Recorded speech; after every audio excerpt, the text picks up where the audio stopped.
지난해 경제 성장률이 원래 예상보다 더 낮은 2%에 그쳤습니다. 소비와 수출 다 내리막 추세고 특히 건설 경기가 심각해서 성장률을 더 끌어내렸습니다. 최인영 기자입니다. 여의도 면적의 20배라는 시화호입니다. 드넓은 호수 끝단에 시화호 멀티테크노밸리가 개발 중입니다. 프로젝트 파이낸싱, PF로 돈을 끌어와 대형 해양 레저 복합단지를 표방했지만 가장 알짜부지마저도 3년째 매수자를 못 찾고 있습니다. 사람이 그렇게 많은 느낌은 안 나요. 공시율은 조금 높아요.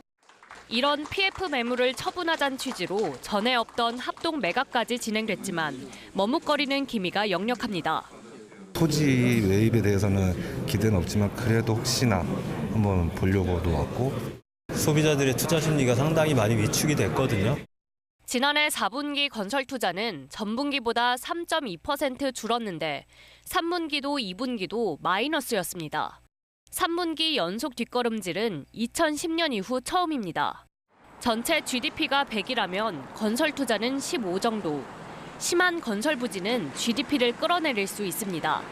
지난해 성장률은 한국은행 전망치보다 낮은 2.0%로 집계됐습니다.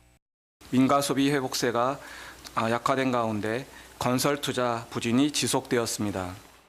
상반기는 힘들어도 하반기엔 풀릴 거라는 이른바 상저하고론도 더는 기대기 어려워 보입니다.